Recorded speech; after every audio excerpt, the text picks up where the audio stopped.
महाराष्ट्राचा। नमस्कार, मी प्रतिभा। संध्या लाईव्ह मध्ये आपल्या सर्वांचं स्वागत। आमदार विक्रम पाचपुते यांनी व्यक्त केलेल्या भावनेनुसार हॉटेलिंग आणि स्ट्रीट फूड मध्ये वापरले जाणारे भडक रंग मानवी आरोग्यासाठी घातक ठरत आहेत। केवळ सजावटीसाठी वापरल्या जाणाऱ्या या रंगांमुळे कर्करोगासारख्या गंभीर आजारांचा धोका वाढत असल्याने त्यावर केवळ निर्बंध न लावता कायमस्वरूपी बंदी आणण्याची गरज त्यांनी यावेळी व्यक्त केली आहे। आपल्यासोबत आमदार विक्रम पाचपुते आहेत, त्यांच्याशी आपण बातचीत करणार आहोत। सर, याआधी देखील तुम्ही आर्टिफिशियल फुलांमुळे कुठेतरी कॅन्सरचा प्रादुर्भाव होतो हा विषय देखील मांडला।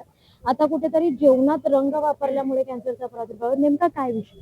ते मुळात काय होतं की आर्टिफिशियल फुलांमुळे होत नाही, आर्टिफिशियल फुलांवरती वापरले जाणाऱ्या रंगांमुळे होतो। त्याच अनुषंगाने हे जे रंग आहेत हे जेवणाचे गेले, काही असे कलर्स आहेत ते जगभर बॅन आहे, ते भारतात वापरले जातात।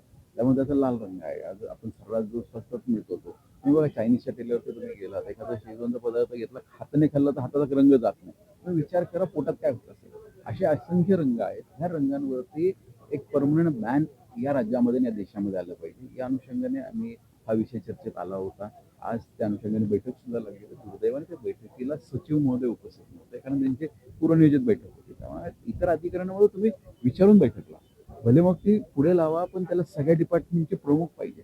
आणि आपल्याला जर निर्णय घ्यायचा आहे आणि कुठेतरी एक लँडमार्क गोष्ट करायची असेल तर अशा सर्व अधिकारी असणं गरजेचं आहे। आज मंत्री महोदय एवढे सिरियस आहे, सरकार आमचं सिरियस आहे, सर्व आमदार सिरियस आहेत, तर प्रशासनाने अधिकाऱ्यांनी तेवढं सिरियस राहिलं पाहिजे। साधारणतः बैठकीत काय उपाय निघालाय का यातून? नाही, अजून बैठकीत तेच मंगळवारी बैठक लागेल, त्याच्यानंतर उपाय काढायचा तर तुम्हाला वरिष्ठ अधिकारी पाहिजे। नुसती चर्चा करायला आम्हाला काय बसलो नाही आम्ही, आमचा तोच मेन इंटेन्शन होता। ठीक आहे, आमदार आम्हाला वेळ आहे, आम्ही आमच्या मतदारसंघातली कामं आहेत असून सुद्धा ह्या विषयाला महत्त्व देतो, कारण हा जनहिताचा विषय आहे। आणि मुळात काय होतं, आमदार म्हणजे काय, लोकप्रतिनिधी। आम्ही लोकांचे प्रश्न सोडवण्यासाठी या सभागृहामध्ये आहोत, तर जनतेचे प्रश्न सोडण्याची जबाबदारी ही एकट्या सरकारची नसून ती प्रशासनाची सुद्धा आहे। मग प्रशासकीय अधिकाऱ्यांनी तिथे उपस्थित असणं अतिशय गरजेचं आहे। तर युद्धाचा परिणाम कुठेतरी आता सर्वसामान्यांवर होताना देखील दिसत आहे। तुम्ही ज्या विभागात कार्यरत आहात त्या विभागात कुठेतरी गॅसचा तुटवडा जाणवतोय का सध्या? मुळात काय झालं, हे पॅनिक बाईंग आहे। आता काय झालं की ज्या ठिकाणी एक गॅस पाहिजे तिथं लोक गॅस संपणार ह्या भीतीने दोन घेऊन ठेवतात।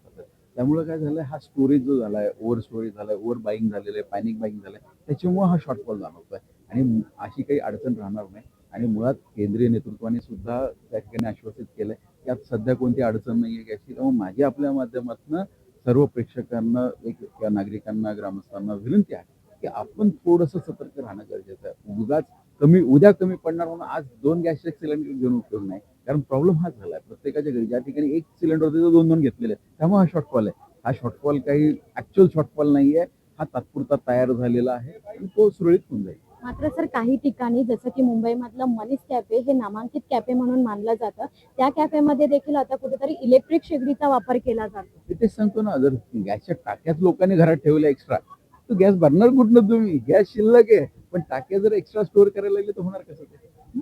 धन्यवाद आमच्याशी बातचीत केल्याबद्दल। एकंदरीत आपण जर पाहिलं तर गॅसचा कुठेही तुटवडा भासत नाहीये असं आमदार विक्रम पाचपुते यांनी सांगितलेलं आहे। व्हिडिओ जर्नलिस्ट शेखरसह मी धनश्री, दैनिक संध्या, मुंबई। ताज्या आणि महत्त्वपूर्ण बातम्या पाहण्यासाठी आजच आमच्या संध्या लाईव्ह न्यूज चॅनलला YouTubeवर सबस्क्राईब करा आणि बेल आयकॉन प्रेस करा।